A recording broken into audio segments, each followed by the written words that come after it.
স্বাগত ইজি ব্যাকরণে। আজ এই ক্লাসে আমরা ক্লাস 11-এর সেকেন্ড সেমিস্টারের অন্তর্গত ঋতুচর্যা পদ্যাংশটি নিয়ে আলোচনা করব।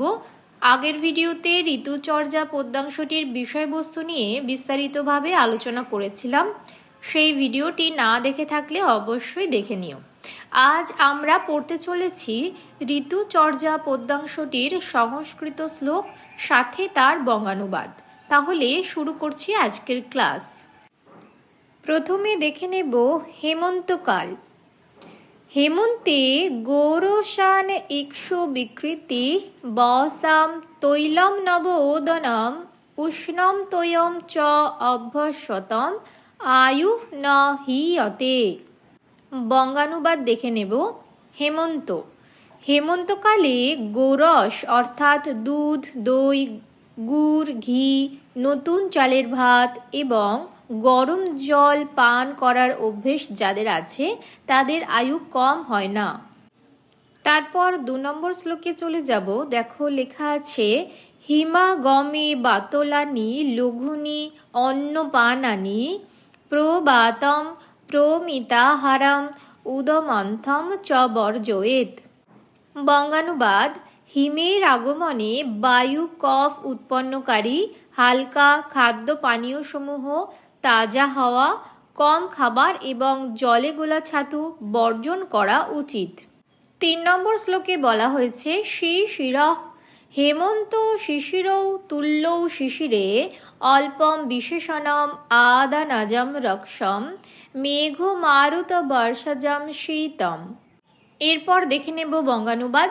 শিশির, হেমন্ত এবং শিশির ঋতু এক হলেও শীত ঋতুর কিছু বিশেষতা আছে। আদানকালের ফলে উৎপন্ন রুক্ষভাব এবং মেঘ, ঝড় ও বৃষ্টিজনিত কারণে হেমন্ত অপেক্ষা শিশিরে অর্থাৎ শীত বেশি হয়। 4 নম্বর শ্লোকে চলে যাব। তস্মাৎ শিশিরে হৈমন্তিকঃ সর্বঃ বিধিঃ ঈষ্যতে শিশিরে তু নিবাতম অধিকম উষ্ণম গৃহম আশ্রয়েত।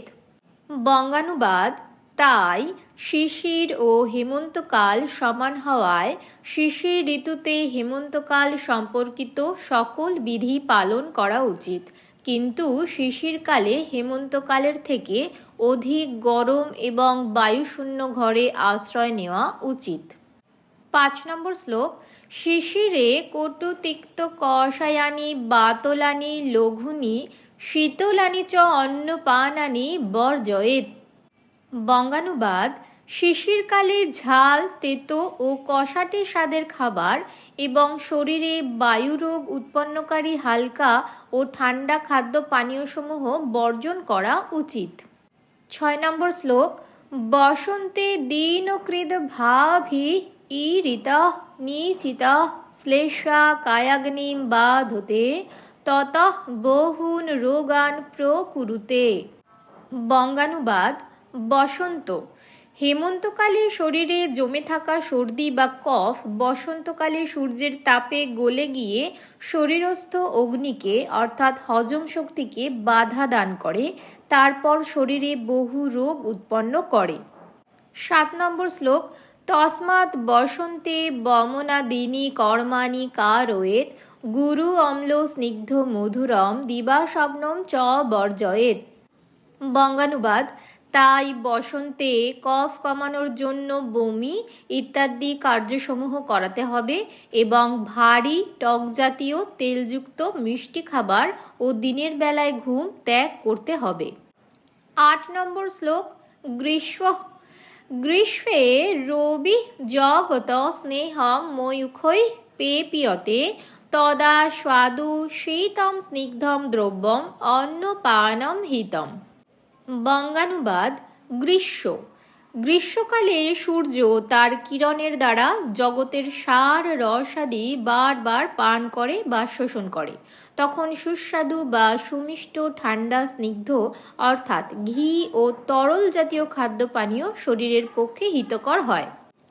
9 নম্বর শ্লোক গ্রীষ্মে ঘৃতম পয় সশাল্যনম চ ভজন ন সিদতি লবণ অম্ল কটু উষ্ণানি ব্যায়ামম চ বিবর্জয়েত। বঙ্গানুবাদ: গ্রীষ্মকালে ঘি, দুধ এবং শালি ধানের ভাত গ্রহণকারী ব্যক্তি ক্লান্ত হন না। এই সময় লবণযুক্ত টক জাতীয় কটু অর্থাৎ ঝাল, গরম খাবারসমূহ এবং ব্যায়াম বর্জন করা উচিত। 10 নম্বর শ্লোক। বর্ষা। বর্ষাসু ভূবাষ্পাৎ মেঘ নিঃস্পন্দাৎ পাকাৎ জলস্য অম্লাৎ চ অগ্নিবলে ক্ষীণে পবনাদ্বয়ঃ কুপ্যন্তি। বঙ্গানুবাদ: বর্ষা। বর্ষাকালে মাটি থেকে সূর্যের তাপে উত্তপ্ত হওয়ায় বাষ্প ওঠার ফলে, মেঘ বর্ষণের ফলে, বায়ুমণ্ডলে পাকাদি কার্যসমূহের ফলে, জলের অম্লতা বাড়ার ফলে, জঠরাগ্নি বা পরিপাক শক্তি কমে যাওয়ায় পবনাদি অর্থাৎ বাত, পিত্ত ও কফ এই 3টি দোষ কুপিত হয়। পরবর্তী 11 নম্বর শ্লোকে বলা হয়েছে, বর্ষাসু বাত বর্ষাকুলে বিশেষ শীতে অহনি অনিল শান্তয়ে ব্যক্ত অম্ল লবণ স্নেহম ভোক্তব্যম।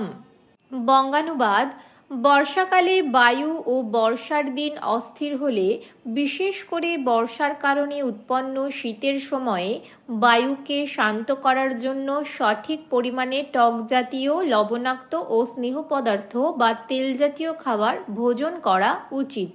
12 নম্বর শ্লোক। শারদ। বর্ষা শীতোচিত অঙ্গানাম শরদি সহসা এব অর্ক রশ্মিভিঃ তপ্তানাম আচিতম পিত্তম প্রায় কুপ্যতি। বঙ্গানুবাদ: শরৎ।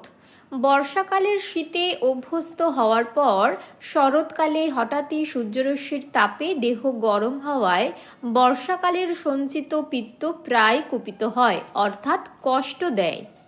পরবর্তী 13 নম্বর শ্লোক। মধুরম লঘু শীতম সতিক্তম পিত্ত প্রশমনম তথা অন্নপানম মাত্রয়া সেব্যম সুপ্রকাঙ্ক্ষিতৈঃ। বঙ্গানুবাদ: অনেক খিদে পেয়েছে এমন ব্যক্তিদের মিষ্টি, হালকা, ঠান্ডা, তেতো এবং পিত্ত প্রশমনকারী খাদ্যপানীয় সঠিক মাত্রায় ভোজন করতে হবে। 14 নম্বর শ্লোক।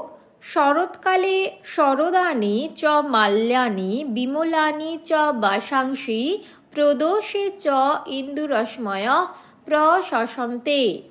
বঙ্গানুবাদ: শরৎকালে শারদীয় পুষ্পের অর্থাৎ সাদা ফুলের মাল্যধারণ, পরিষ্কার জামাকাপড় পরা এবং সন্ধ্যার সময় চাঁদের আলো প্রশংসার যোগ্য।